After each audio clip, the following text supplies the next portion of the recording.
안녕하십니까. 고교생활 학종으로 디자인하라의 창의적 체험활동 편을 맡은 교사 배민규라고 합니다. 이 책을 쓰면서 우연하게도 3학년 학생들하고 예전 이야기를 좀 하면서 3학년을 다 끝나고 나니까 어떻게 후회되는 점 없느냐라고 하니까 학종에 대해서 디자인을 처음부터 잘 하지 못했던 거에 대해서 후회하는 아이들이 많았습니다. 또 학교 내에서 상담을 진행하다 보니까 2학년 학생들하고 또 어제는 또 1학년 학생들하고도 상담을 진행을 했었는데요. 그런 학생들하고 해보면은 처음부터 계획을 세워서 학종 디자인을 못한 거에 대해서 상담을 해보니까 조금 후회가 된다, 이렇게 이야기하는 아이들이 참 많았습니다. 그래서 이제 고등학교 생활을 시작하는 여러분들은 그런 후회를 최소화시킬 수 있도록 도움을 주고자 이 책을 만들었고, 그 중에서도 저는 창의적 체험활동 편에서 여러분들에게 중요한 팁을 좀 주고자 합니다. 그러면 창의적 체험활동은 무엇이냐? 창의적 체험활동은 자율활동, 동아리활동, 봉사활동, 진로활동의 4가지 영역으로 나뉘는 활동을 말합니다. 그러면은 이 하나하나에 대해서 제가 다음 슬라이드부터 말씀을 드릴 텐데요. 그러면 좋은 내용이니까 하나하나 수학 공식처럼 꼭 외워야지, 이렇게 생각하지 마시고, 그리고 또 외운다고 해서 그게 외워질 내용도 아니고 금방 머릿속에서 사라질 내용이니까 가볍게 들어주시고, 또 고등학교 지나가셔서 어려움에 직면했을 때에는 고교생활 학종으로 디자인하라 책을 다시 보시든지, 아니면은 이 유튜브 강좌를 통해서 여러분들이 마음이 해이해졌을 때 한번 다잡는 계기로 삼았으면 하는 마음에서 지금부터 시작을 하도록 하겠습니다. 그러면 창의적 체험활동 중에서 첫 번째로 자율활동에 대해 말씀드리도록 하겠습니다. 나름 키워드라고 생각되는 내용은 굵은 글씨체로 강조했고, 밑에 아이콘 처리도 해놓았으니 보다 관심을 가져주길 바랍니다. 자율활동은 학급별 특색활동에서도 나름대로의 역할을 하나씩 맡으셔서 수행을 하시게 될 것 같습니다. 그러면은 항상 학급에 반장, 부반장만 나름대로 의미가 있는 것인가, 생기부에서 의미가 있는 것인가 오해하는 학생들이 있는데, 모든 학생들이 다 반장, 부반장이 될 수는 없겠죠. 그러니까 여러분들이 맡은 역할이 반장, 부반장이 아니더라도 작은 역할이라도 일단은 구체적 계획을 세워주셔야 되는 것이 중요합니다. 구체적 계획을 세운다면 당연히 주도적으로 본인이 학급별 특색활동이든 어떤 것이더라도, 어떤 행사더라도 열심히 참여할 수 있을 것이라고 생각이 됩니다. 그래서 작은 역할에 의해서 이제 구체적 계획을 세우면 주도적으로 참여를 하게 될 것이고, 그리고 그 주도성 하에서 지속적으로 꾸준하게 활동해 준다면 당연히 그 결과는 학생의 성장으로 이어질 것이라고 생각을 합니다. 그래서 이러한 굵은 글씨체에 유념하여서 자율활동을 1년, 2년, 3년 동안 꾸준하게 나름대로 계획을 가지고 진행해 주길 바랍니다. 사례 1에서는 작은 역할이라고 생각될 수 있지만 학급의 시간표 및 일정 관리 도우미 활동을 통해 학생의 계획성, 주도성, 지속성이 잘 드러나는 내용을 실어 놓았습니다. 이런 일련의 과정 속에서 학생이 성장하였다는 믿음이 생기부를 잃는 사람으로 하게끔 생기게 하는 것이겠죠. 사례 2와 사례 3에서도 경험을 확장하려는 노력의 과정을 통해서 학생의 성장을 충분히 느낄 수가 있었습니다. 자, 다음은 자율활동 다음에 학교에 있다 보면은 학생뿐만 아니라 학부모님들도 입학 전부터 학교에 전화를 하셔서 제일 많이 질문하는 내용입니다. 이 학교에서는 이 활동에 대해서 어떻게 진행이 되죠? 하면서 제일 궁금해하는 영역이라고 생각이 되는데 그것이 무엇일까요?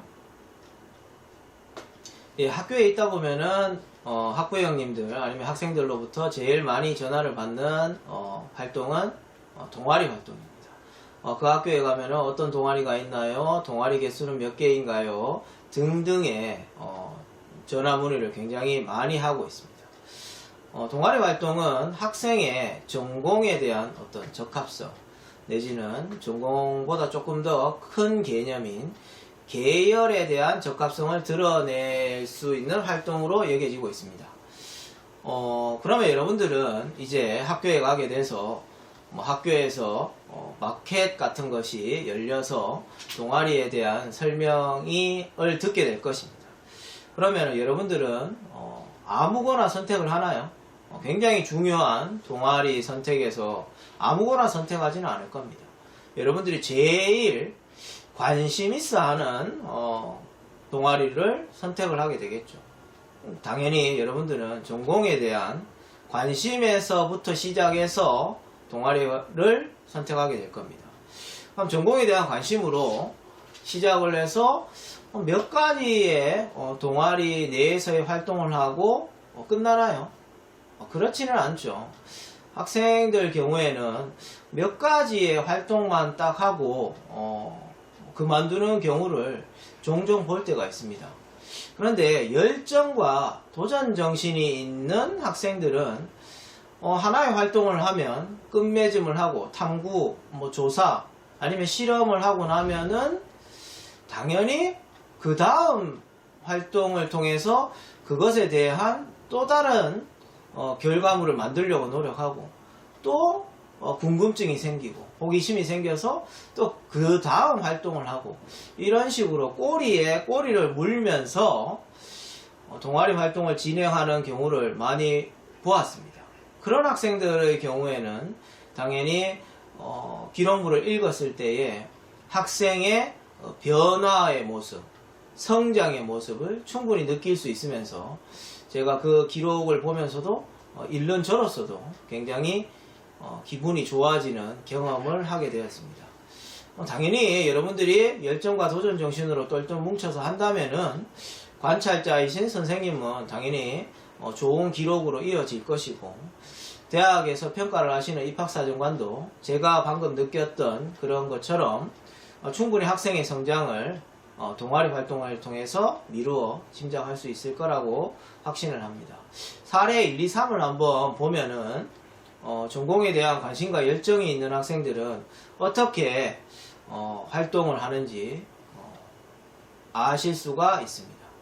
그래서 그러면 이제 나는 관심과 열정으로 똘똘 뭉쳐서 좋은 기록을 위해서 해야지 라고 너무 계산적이고 그런 활동으로 간다면은 또 여러분들 입장에서 금방 지치고 힘을 잃게 돼서 포기하는 일이 벌어질 수가 있습니다. 그러니까 여러분들이 순수한 열정을 가지고 동아리 활동에 임해 준다면 당연히 좋은 결과로 이어질 거라고 생각을 하고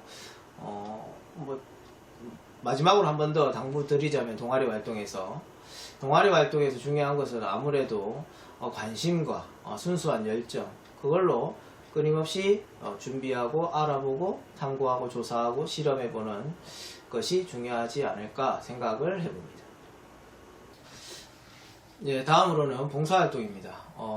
책자에 사례 1에서 보듯이 그리고 슬라이드의 제목에서 볼 수 있듯이 봉사활동에서는 특기사항이 없습니다. 500자라든지 700자라든지 그런 특기사항은 없고 사례 1에서 보듯이 연탄 배달을 해서 몇 시간을 했다.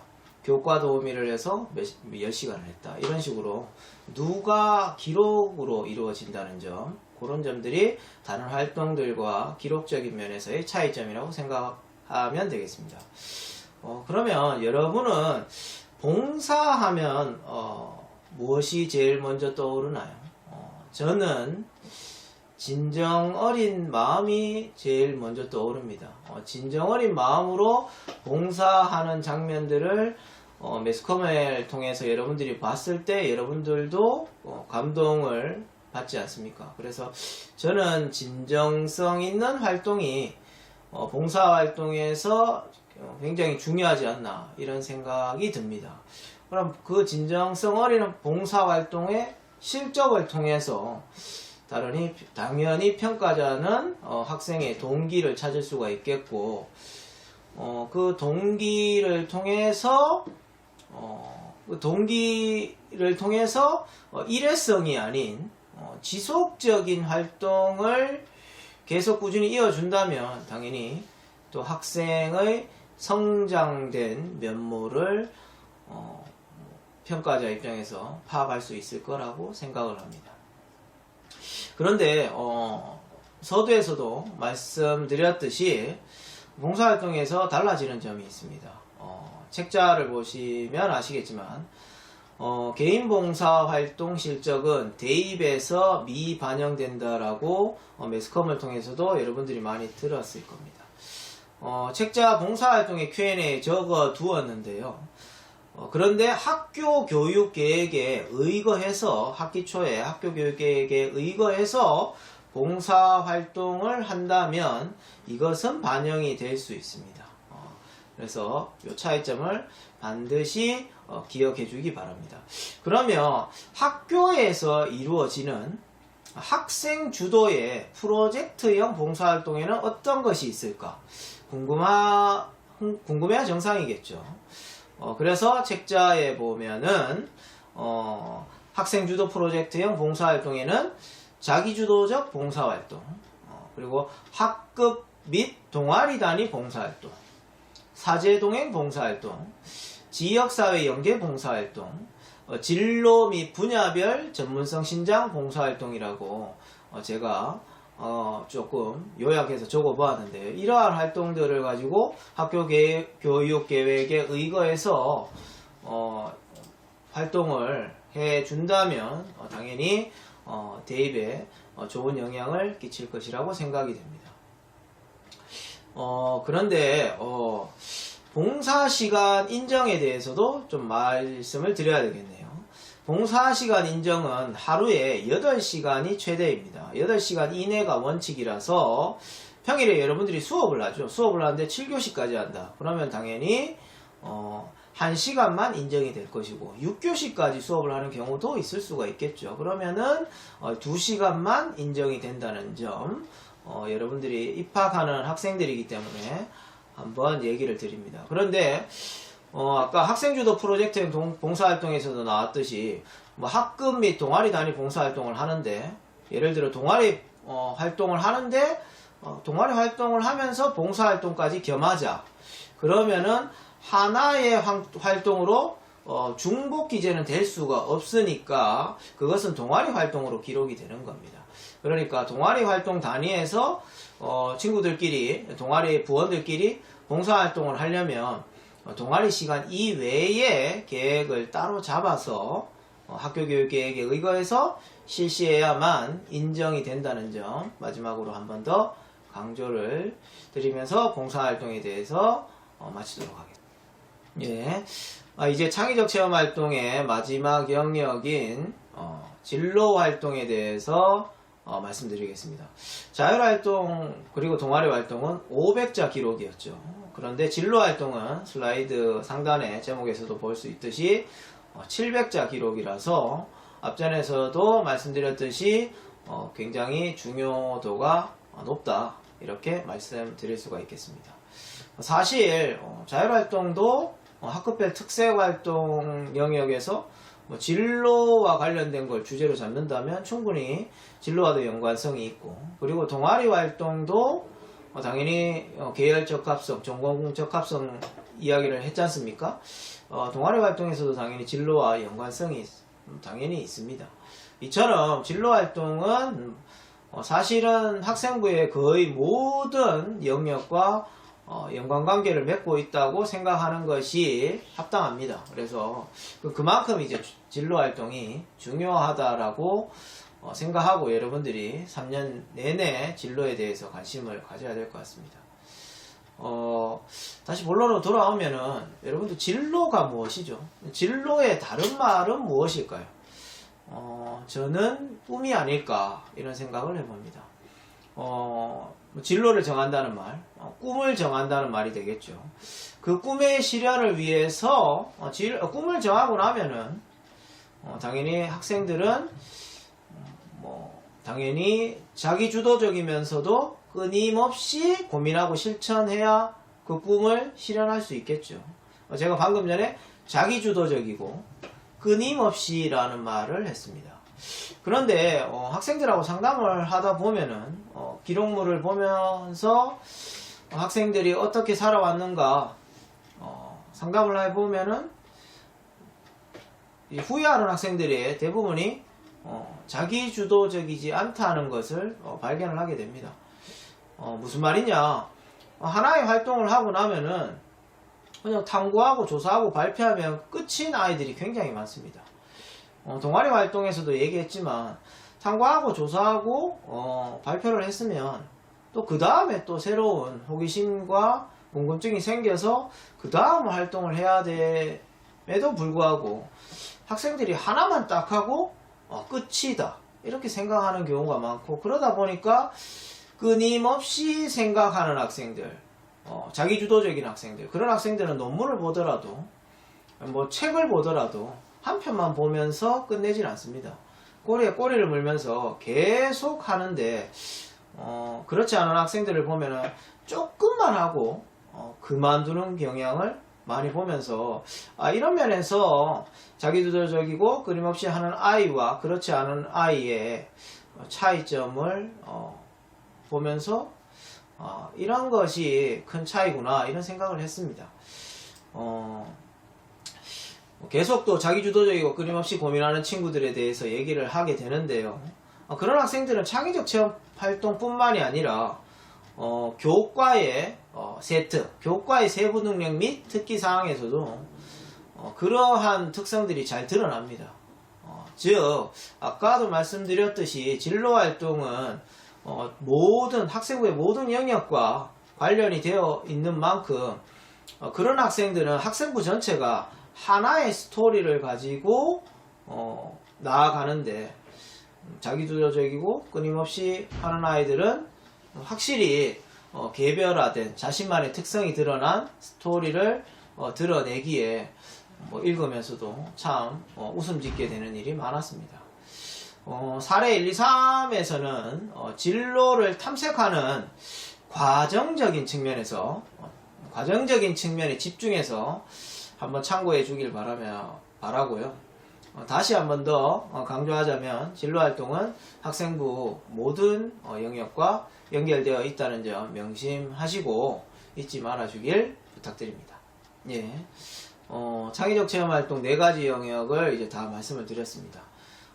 서두에서 말씀드렸듯이 여러분들부터는 학교 생활 기록부에 기록은 되어 있지만 대학 입시에 미반영되는 내용들이 몇 가지 있었습니다. 마지막으로 한 번 더 강조하고 오늘 강의를 영상을 마무리하도록 하겠습니다.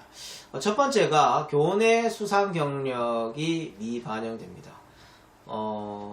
보이는 것처럼 슬라이드에 보이는 것처럼 공정성 문제로 인하여 수상 경력이 이제 대입에는 빠지게 됩니다. 대입에서는 반영에서는 빠지게 됩니다. 그러니까 이제 입학하는 학교에 방침에 따라 잘 따라주기를 부탁을 드립니다. 두 번째로 독서활동 상황이 또 미반영이 됩니다. 마찬가지로 직접 관찰하거나 확인할 수 없다는 이유로 공정성 논란이 있어서 미반영되게 되었습니다.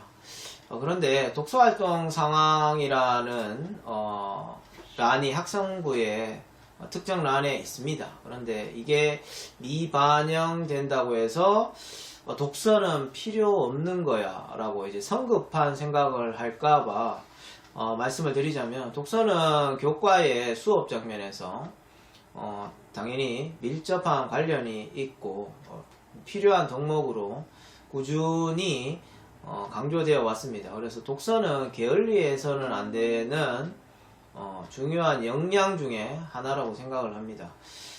학종과 관련된 교과 영상에서도 봤겠지만 과목별 세부 능력 및 그러니까 과세특이라고 하죠. 과목별 세부 능력 및 특기 사항에서도 학생의 독서 역량은 드러날 수 있으니까 독서는 여전히 중요하다. 독서가 필요 없는 것은 아니다라는 점 명심해 주길 바랍니다. 이상으로 미반영되는 항목까지 강조하면서 학종과 연관성이 있는 창의적 체험 활동의 여러가지 항목들에 대해서 이야기를 드렸습니다. 여러분들 이제 입학할 때는 엄청난 열정으로 시작을 하게 되잖아요. 그런데 지금 느낌 그대로 쭉 성장하셔서, 제가 오늘 영상에서 성장이라는 단어를 굉장히 많이 썼습니다. 이제 학생의 성장 스토리가 결국엔 학생부라고 생각을 합니다. 그래서 열정 식지 마시고 쭉 성장하는 모습을 보여서 3년 후에는 좋은 결과를 가지고 또 대학교에 좋은 결과로 대학교에 입학하기를 기원하도록 하겠습니다. 예, 이상이고 나중에 또 좋은 영상으로 찾아뵙도록 하겠습니다. 이상입니다.